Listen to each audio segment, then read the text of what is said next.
नमस्कार दोस्तों, आज है 23 अगस्त 2025 दिन शनिवार। दोस्तों आज की खबरों में किसी मसालेदार थ्रिलर से कम नहीं है। कहीं बाढ़ ने मचाया कहर तो कहीं नेताजी के बयान से मचा बवाल और कहीं साइंस की दुनिया में हुआ बड़ा धमाका। हिंदी पंचांग के अनुसार आज है भाद्रपद माह के कृष्ण पक्ष की अमावस्या तिथि और अंग्रेजी कैलेंडर के हिसाब से आज मनाया जा रहा है international day for the remembrance of the slave trade and it's evolution, यानी इतिहास से सीखने और इंसानियत को आगे बढ़ाने का दिन। तो चलिए शुरू करते हैं आज की ताजा तरीन खबरों का पूरा अपडेट, वो भी एकदम अपने स्टाइल में। दोस्तों सबसे पहले बात करते हैं कोलकाता की, जहाँ पीएम मोदी ने आज 5200 करोड़ से अधिक की विकास योजनाओं का उद्घाटन किया। इन योजनाओं में सड़क, ग्रिड पावर सप्लाई और स्वास्थ्य शिक्षा जैसी कई सेक्टर शामिल हैं, जो लोगों की जिंदगी में बदलाव लाएंगी। तो चलिए अगली खबर की ओर चलते हैं। संसद का मानसून सत्र 21 जुलाई से चला और 21 अगस्त दोपहर को खत्म हुआ। इस दौरान सरकार ने कई अहम बिल पास किए, लेकिन विपक्षी दलों की भी तेज बहस हुई। कुल मिलाकर इसमें सरकार को कई मुद्दों पर साझेदारी भी मिली, लेकिन विरोध भी किसी से कम नहीं रहा। अब चलते हैं एक और दिलचस्प खबर की ओर। दोस्तों भारत का विदेशी मुद्रा भंडार बढ़कर 695 अरब डॉलर हो गया है, यानी करीब 1.5 अरब डॉलर की बढ़त मिली है। यह बढ़ोतरी हमारे आर्थिक स्वास्थ्य को आत्मविश्वास देती है, खासकर वैश्विक स्थिरता के दौर में। अगली खबर की ओर चलते हैं।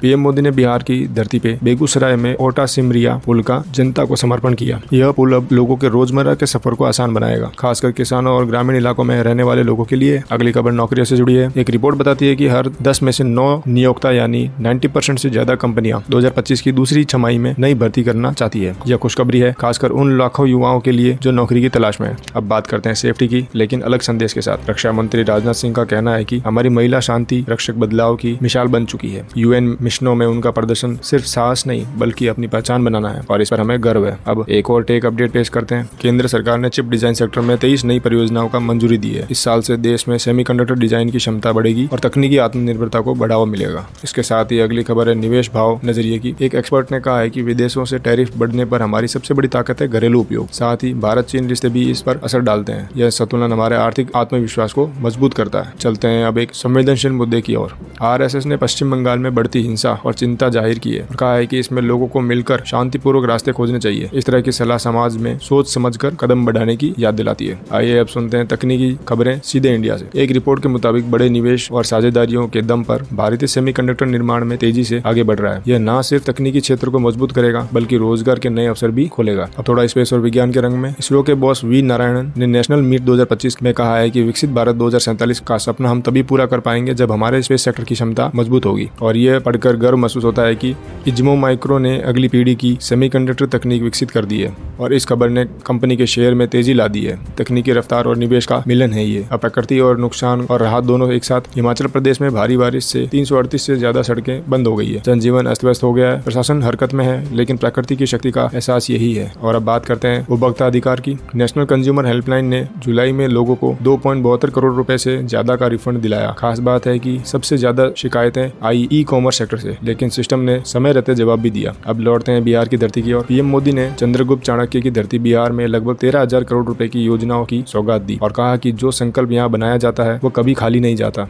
अब उन्हीं जमीन पर एक और बड़ी अदा। गया में पीएम मोदी ने प्रधानमंत्री आवास योजना के तहत 16,000 लाभार्थियों को घर का प्रवेश कराया। यह सिर्फ दीवार नहीं, उम्मीदों का घर है लोगों के लिए। चलते हैं अब एक संवैधानिक फैसले की ओर। सुप्रीम कोर्ट ने दिल्ली एनसीआर में कहा है वैक्सीनेशन करने के बाद आवारा कुत्तों को छोड़ना होगा उन्हीं के इलाके में। इससे उन्हें सुरक्षा मिलेगी और बेसहारा जानवरों को भी न्याय मिलेगा। अब आता है कुछ प्राकृतिक और संरक्षण का समर्थन। केंद्रीय मंत्री भूपेंद्र यादव ने इंटरनेशनल बिग कैट अलायंस को विशेषाधिकार दिया है। इसका मतलब वन्य जीवों के प्रति भारत की जिम्मेदारी और सम्मान दोनों बढ़ रहे हैं। चलो अब गेमिंग और डिजिटल दुनिया की ओर। सरकार ने ऑनलाइन गेमिंग संवर्धन विधेयक 2025 पास किया, जिसका मकसद है ऑनलाइन मनी गेम्स के हानिकारक प्रभाव से जनता को बचाना। एक ऐतिहासिक कदम है ये। और अब अंतरिक्ष की दुनिया से एक और खास खबर। आज हम मना रहे हैं दूसरा राष्ट्रीय अंतरिक्ष दिवस और हमारी स्पेस यात्रा सैटेलाइट से लेकर ह्यूमन मिशनों तक को सेलिब्रेट करेंगे। गर्व का एहसास ही है। और चलते हैं विदेश से एक दुखद समाचार की ओर। आपको बताते चले कि ब्रिटेन में भारतीय मूल के दिग्गज कारोबारी लॉर्ड स्वराज पॉल का लंदन में निधन हो गया। पीएम मोदी ने उनका निधन प्लग स्पेस में दुख जताया। एक युग का अंत है ये। अब भारत के एक और अहम कूटनीतिक कदम की ओर। विदेश मंत्री डॉक्टर एस जयशंकर ने रूस दौरे के दौरान राष्ट्रपति पुतिन और कई अन्य राजनीतिकों के साथ महत्वपूर्ण बातें की। दोनों देशों के रिश्ते आगे बढ़ रहे हैं। ये यात्रा इसका उदाहरण है। बस दोस्तों आज की खबरों का सफर यहीं समाप्त होता है। उम्मीद है आपको इन सरल और दिल से जुड़ी खबरों को सुनने में आनंद मिला होगा। वीडियो अगर पसंद आया हो तो इसे लाइक करें, चैनल को सब्सक्राइब करना ना भूलें। कल फिर मिलते हैं ऐसी वीडियो के साथ। तब तक के लिए जय हिंद, वंदे मातरम।